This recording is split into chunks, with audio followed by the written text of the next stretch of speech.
way back to my house today. I had an appointment at the VA to get my glasses updated.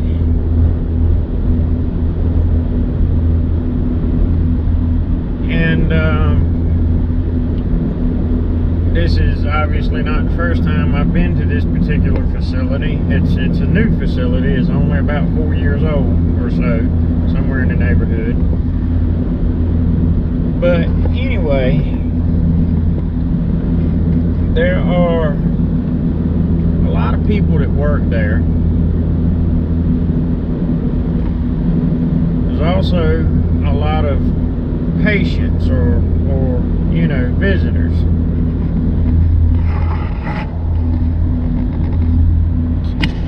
So anyway, a lot of the people that work there, their attitudes leave a lot to be desired. And this is especially true in the larger facilities. Now, the facility that I go to is a smaller satellite facility.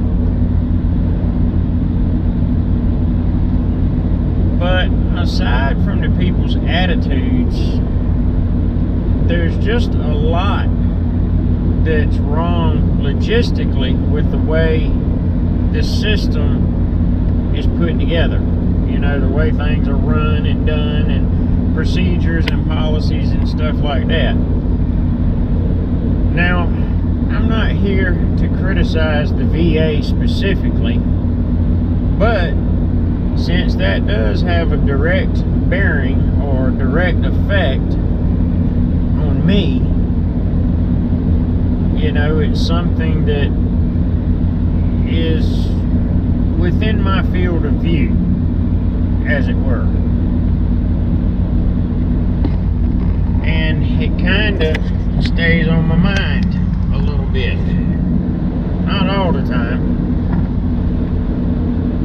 But I say all that to say this.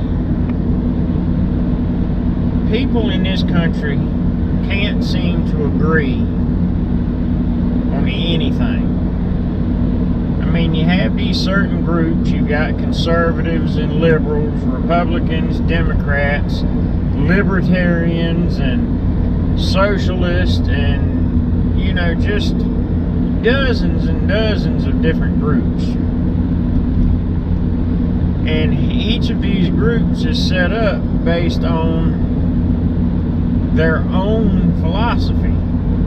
You know, the things that they think. And in most of these groups, there are a few people running around, well, we need to do this, and we need to better that, and, you know, like, take minimum wage, for example. You know, well, minimum wage isn't high enough. It needs to be $15 an hour. Okay, well, minimum wage goes to 15 bucks an hour. I'm going to stop eating out at restaurants because I won't be able to afford it anymore. These minimum wage restaurant jobs are entry-level jobs. Now, I've been a mechanic most of my life. And at the risk of this being taken the wrong way, I'm a good mechanic. Now, don't say that as braggery or being a braggart. You know, I am. I keep all my own stuff running nowadays. I don't carry it to anyone else. And the highest paying job that I have ever had as a mechanic in the area that I live in was $15 an hour. And I've been doing mechanic work for 20 plus years. I've got the experience, the know-how, and the quality of work. So why do these other people who don't have a trade skill, you know, high school students that should be working at McDonald's and places like that, so that they are starting out in the workforce and they're learning how the workforce works and stuff like that. They're basically being paid to learn. Now, I mean, yes, they are performing a service and doing a job, and they should be paid for that. But not $15 an hour, especially where I live.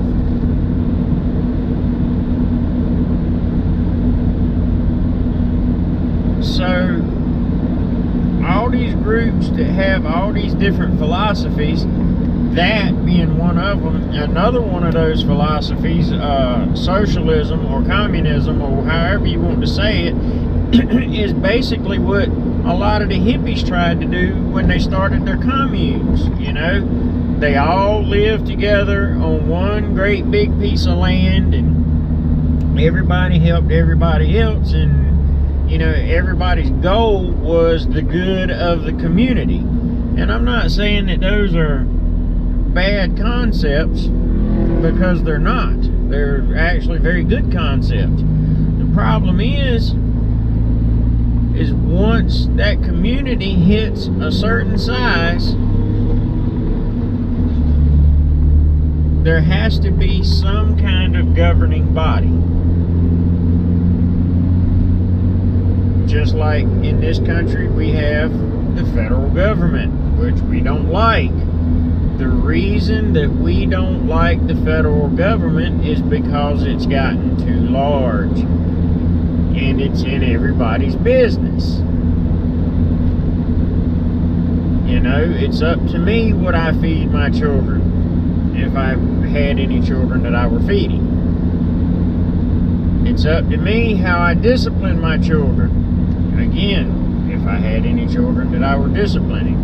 Now, there is a line to be drawn in these things. You know, at what point does discipline become abuse? These are the types of debates that rise up. You know, well, I believe spanking is abuse. Well, I don't. And if spanking were abuse and it ruined the children and whatnot, then could you explain how it is that I was spanked as a child and, well, I'm not a serial killer or a rapist or a bank robber or anything such as that? And there are thousands upon thousands of other adults across the world who were spanked as children that are not evil. You know, they're not murder. Well, I say evil being a relative term. You know, they're not murderers and rapists and thieves and whatnot. They're productive members of society. But the concept behind a hippie commune was people gave willingly for the good of the community. And everyone contributed. In socialism, that's not how it works. And in communism, the way it works in communism and socialism is the people that earn have their goods liberated by the government in charge and distributed according to the way the government sees fit.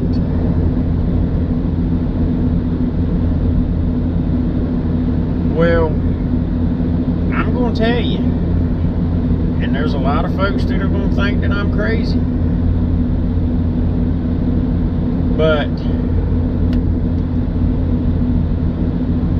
if you would read and understand what's written in the Bible, following Yahweh's instructions, we wouldn't need a government at all, period. And yes, Yahweh did set up a king over the people. It's because the people wanted a king. Because to start with, the people appointed their own king, and look what happened.